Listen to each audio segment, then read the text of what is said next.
Levi calling in from California. Levi, you're on the air. What's up?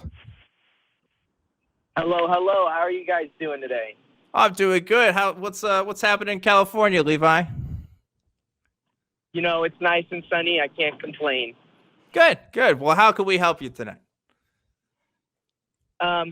So as you probably read in the call screening, I'm a new atheist.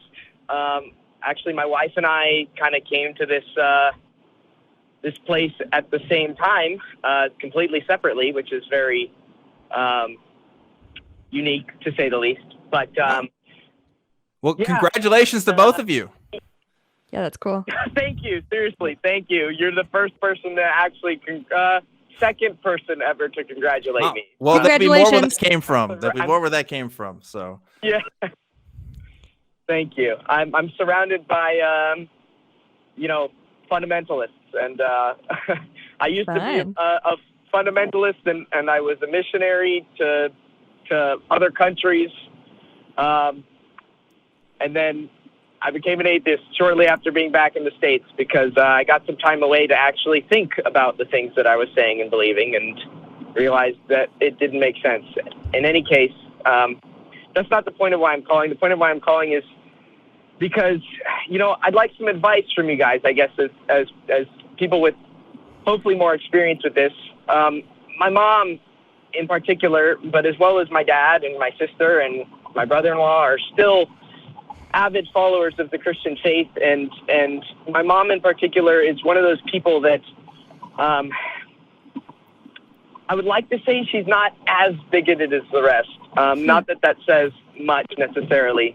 She's always been very loving and accepting of people, even though what the book she believes in doesn't always say the thing that she believes, if that makes sense, in support of LGBTQ. Oh boy, do we know that. Absolutely. Yeah. Bibble. Is this what we're talking about, the Bibble? Yeah, the Bibble. Okay. The Bibble, that's the one. Familiar. And so even though she's, not actively supportive of legislation in that way, if she was to meet you on the street and say, my parents kicked me out because they're Christians, she would be more than willing to take you in and treat you as her own child if you were, let's say, a member of the LGBTQ community plus community. And so, anyways, all that to say, a lot of that comes from a place of she feels like God is real, and she tends to come from this place of it seem like she doesn't really care what the truth is, if that makes sense. And I know you guys were talking about being in this bubble just a little bit ago, and I think that kind of applies where she just is in this echo chamber, and even when as I've begun to kind of talk to her as calmly as possible, which for me has been actually eye-opening with how calm I can stay in these conversations and not get worked up, even though she says things that infuriate me, to be honest. But yeah, I'm looking for some advice of like, how do I know I can't change what she cares about, but how do I go? How do you talk to her about it? How do I talk to her? How do I help her want to care about truth? And I want to encourage her to explore it without just telling her, hey, you need to care about truth, or hey, you need to stop just reading the things that agree with you. I don't want to say those things, but I also want to share in a way that communicates that I feel she should be actually caring about the truth, regardless of where it takes her. Yeah. So what do you guys Levi, have to say about that? I'll let you guys talk. Here's what I'm hearing, Levi. I'm hearing myself like about 5 years ago now, and you right now. I think there's a reason why there was a stereotype. I guess it's still there, but it used to be prominent on the internet about atheists, that like atheists just love talking about atheism. And I think that's true for someone who just became an atheist. I think people who just become atheists really love talking about it because it feels like there's a veil that's been lifted from your eyes. And it's like, wow, I want everybody to see this truth. Like I think that's a really common thing that a lot of people can relate to. I say, first of all, don't lose that fire. That's a good thing to have. It will be tempered, but it's good that you're feeling that way because you're motivated to do something, and that motivation can always be useful. But that being said, Levi, I think you would be the first to admit that the thing you went on was a journey my friend, just like a lot of us. And that journey takes time to figure that stuff out. You know, like you lived a whole life as a Christian. I'm presuming you grew up Christian. If you're going in that missionary world, most folks are. So like if you grew up in that, and for you to deconstruct that, I know took time. I know you didn't do it in just a night, because for most of us, that's just the reality of it. So you just have to show that same level of patience for every single person you talk to about this, because they need time too. If you're willing to give yourself time to figure this out, then you need to give them time to figure it out. So the first thing I would suggest is be patient when you're having these conversations as best as you can. And if you can't feel patient, then I would say hold off a little bit. Because if you can't feel patient and stuff, then you get to the other atheist stereotype, which is just people being mad on the internet all the time, you know, and like, and there's a time and a place for that, but maybe not at the family dinner table at every night. You know what I mean? Like there's rapport building. There's, you know, a relationship that you have to deconstruct there. Cause it's more than just, well, I want you to see the truth is, you know, if it's your mom, it's, hey, I'm your son. And you and I have both have had this relationship to this thing that you both got to untangle. So you got to understand it. It's more than just a deconstruction of an ideology. It's also a personal relationship that you have to work with there. So just keep that in mind when you're talking about it. But the next thing I'll say, and then I want to let Jessica chime in on this, is like your idea of truth is also still changing and also still growing and also still learning. And so you also have to keep that in mind for them. You know, like, for myself, even when I first became an atheist, or I started calling myself that, there were still a lot of things about myself and my personal beliefs and political beliefs and all kinds of stuff that had to come with it, that didn't come in a day either. You know, all of that had to come in time. It looks like all of us sometimes on these shows and stuff, we're all on the same page on things and we sound really smart, but it's because we had a lot of learning to do to figure this stuff out. And, you know, again, it's just giving people that grace to figure it out too. So like what you may call truth today also might change in a week too. And give yourself some space for that, and give her some space for that too. And if you can keep that space when you're having those conversations, you know, most people can get a sense for that. If like, I know with people in my life who figured out like, whoa, what's Dan doing now? You used to be this Christian boy and now you're talking on the internet to strangers. Like I'm still me, like that person's still there, but like there are some things that have changed, and that is I've become more open-minded.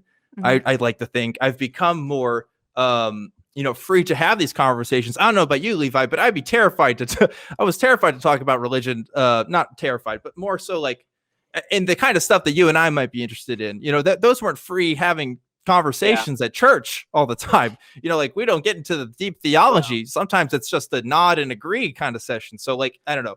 There's a lot that goes into it. But yeah, you might want to, and I did too. But like that wasn't, you know, churches aren't built for that. Churches are not built for deep theological discussions. Unfortunately, most churches aren't. That's not really their purpose. Yeah. So it's just time. Time is your friend. You have time. They're not going anywhere.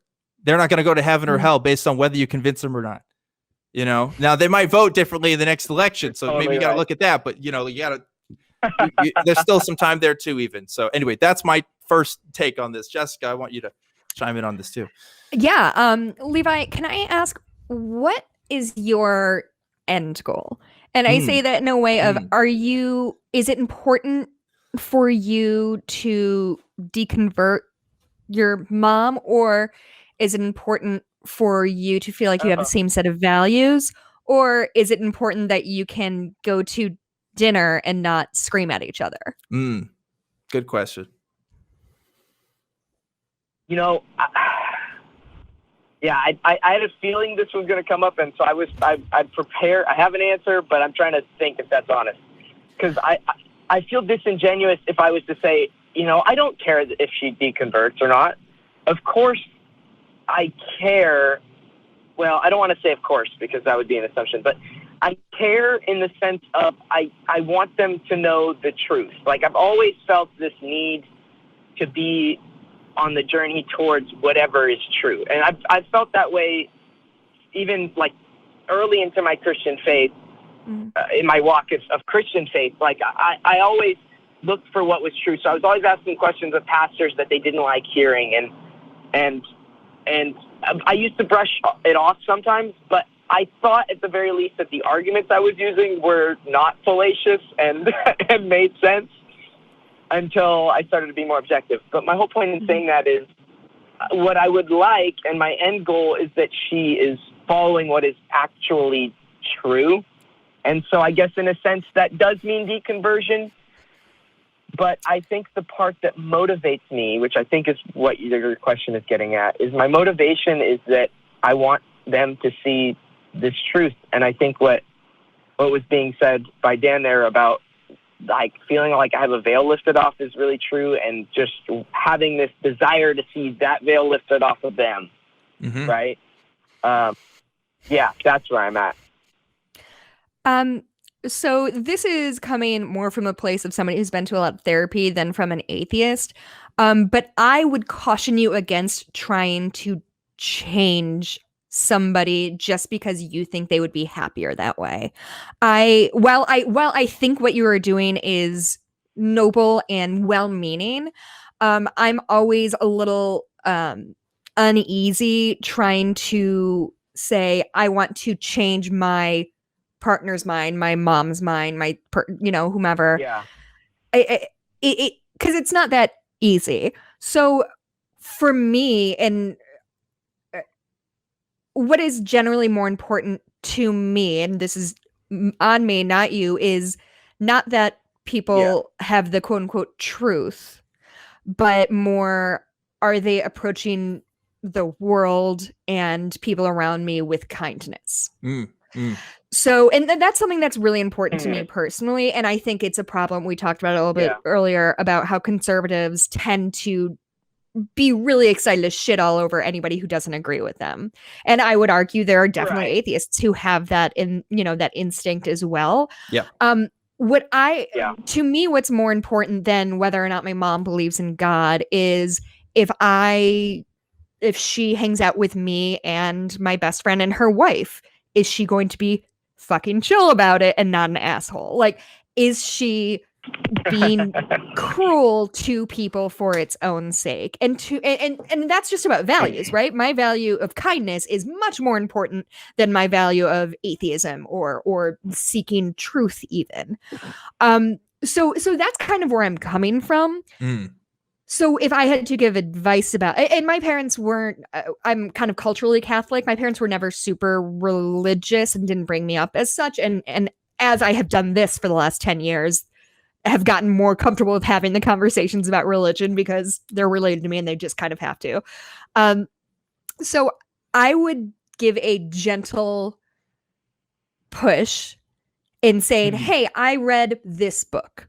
And this is what I got out of it. And this is why I think, and whether that's the God delusion or whether that's something completely different, something that sort of, if you read it or God, it could be a YouTube video or a podcast or whatever, this spoke to me in this way. And these are the lessons I learned from it. And it made you think of this because I heard you say X, Y, and Z. And I thought this was an interesting look at that. And that both keeps you from being too like aggro when you're, and I don't know how often you see your parents, but like if every time you see your parents, you're drilling your mom about atheism, that nobody's having fun there. You're not having fun with your parents. Your mom is going to be miserable because your kid lecturing you is not what anybody wants. And I'm saying that as a kid who lectures her parents constantly. So I would say give her a piece of media and be honest with her. Hey, mom, this is what I got out of this. And I would like to get your take on it. Could we, if you read it, would you be willing to read it? And do you want to talk about it with me? I've given my folks books about, like I gave my mom, So You Want to Talk About Race recently. I gave my dad a book about like, he's into economics. So like Black economics in the 20th century and how McDonald's impacted that or whatever. Like I give them gifts that both promote sort of my worldview without being like, hey, everybody, let's sit down and watch this YouTube video now. And I'm going to watch and make sure that you react right. Because like Dan said, you need to give her time if there is going to be any kind of change. And B, you cannot change somebody's mind just out of sheer force of will. And maybe you're binding to the truth, which is, I think, great. I think truth is good, right? you cannot make your mom value that the same way you do. Yep. Yep. And so for me, what is more important than my mom and I agreeing on everything is that we have a relationship that's based in kindness and mutual respect. And if your entire role in your relationship with your mom is constantly trying to deconvert her, that's not going to feel like respect anymore. Mm-hmm. Yep. It's true. It's true. And here's something. Here's a little secret. Here's a little secret sauce about people who do stuff on YouTube, people who have conversations like the ones that we have on this show every week. Okay. Like, I care about the other person on the line. Don't get me wrong. I want them to see things from my point of view if I can, but I think it's ultimately at the end of the day, it's the people who watch and listen to the content that we make that we want people to hear. And I think people see that and they think, oh, I see how they're talking to people and I should do that the same way.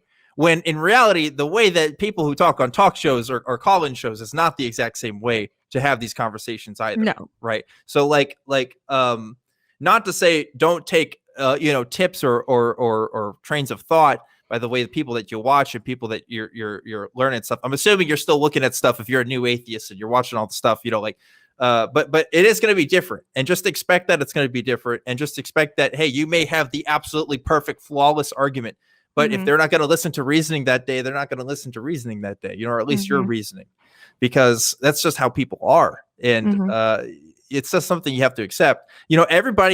Almost everybody that makes this show and all the other shows here at the ACA, we all have family that we have not yet convinced. Okay. And we talk about this stuff a lot, and some of us, we don't even talk about it at all because that's just the way people are, that's just, we're not all perfect convincing machines. And it's good that we aren't in a lot of ways. So anyway, it's a lot to say about that, but there's a lot to say about it, I guess. I'm really glad that you have that fire and you want to talk to people about it. And I say, Jessica's right. Check that motivation and see if it's in the right place, and see if you're doing something that's really going to be good at the end of the day and not going to break people's hearts for reasons that are preventable and that are workaroundable. Okay. Yeah. If they're breaking your standards and your values and you can't hang with your folks anymore, fine, do that. Do what you have to do. But if there's still a relationship there that can be salvaged and you can be an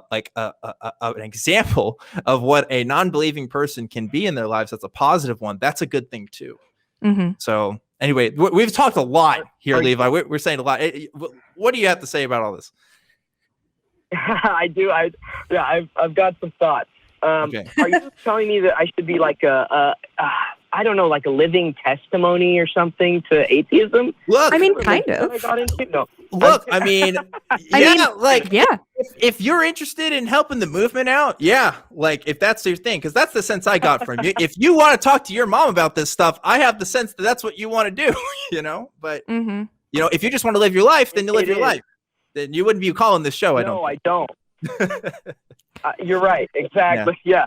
I probably, if I wanted to live my life, I wouldn't have lost my faith. I honestly believe, because I would have just had my head buried in the sand. But right.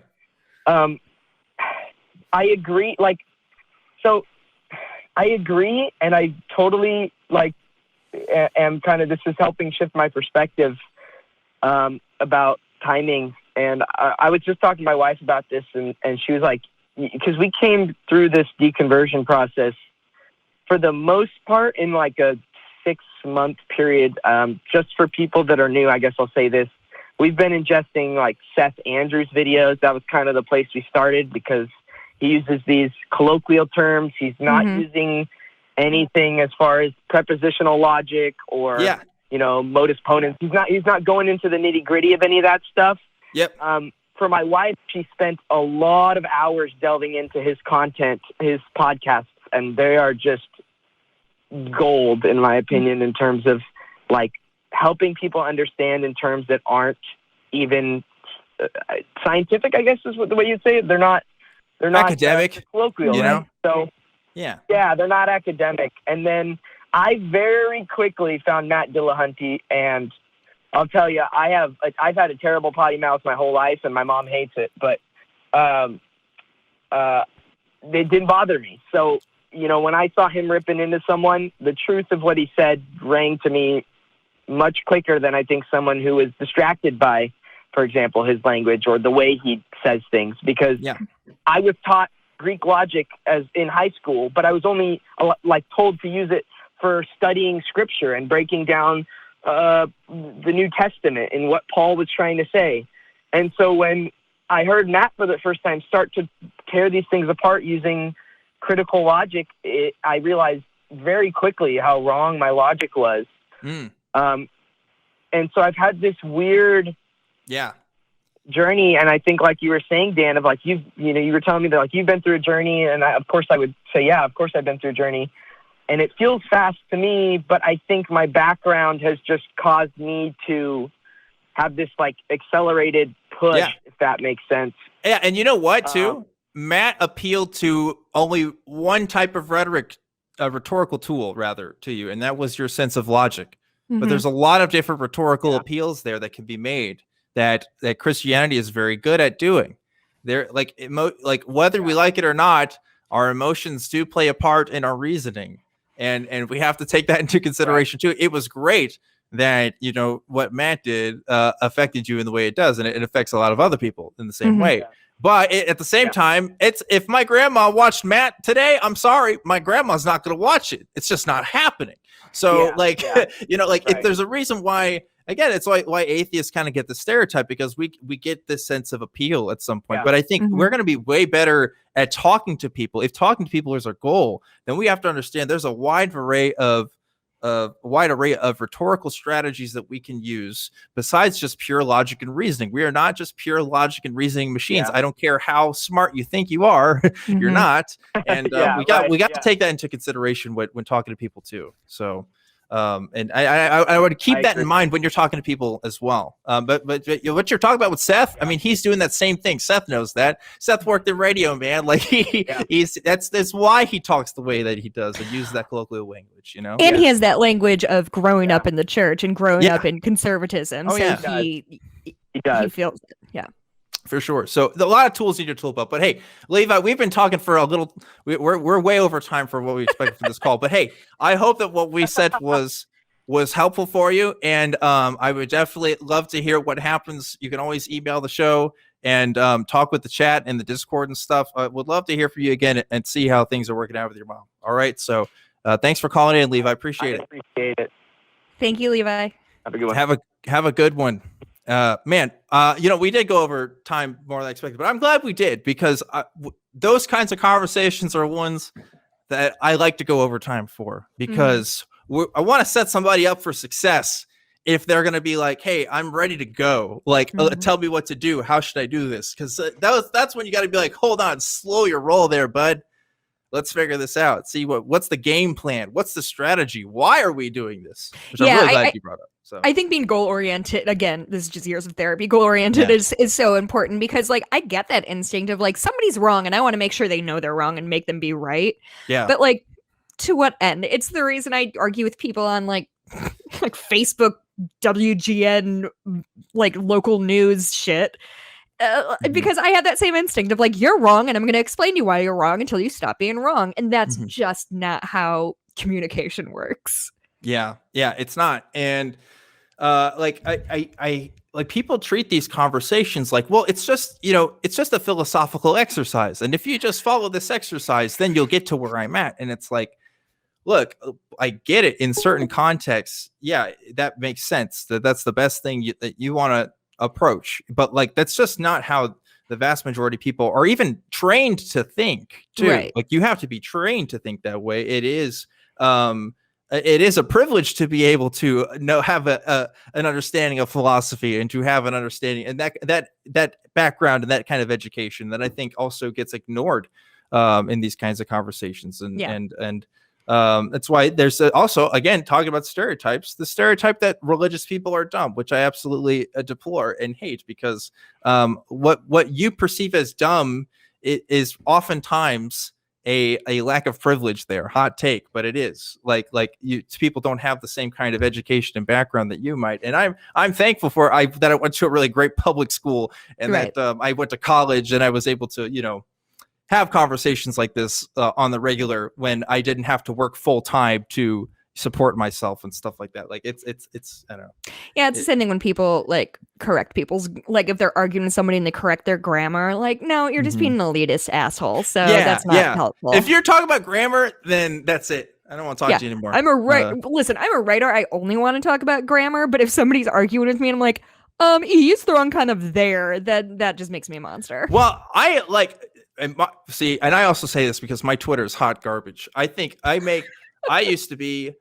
did spelling like competitions in high school and stuff. And for some reason, every third tweet, I always have some sort of grammar or spelling error in my tweets. And it's really bad. I don't know what it is, but it's all right, bud. It's a whole thing. Hey, we still think you're smart. Don't worry. It's okay. See, all right. That's the thing too.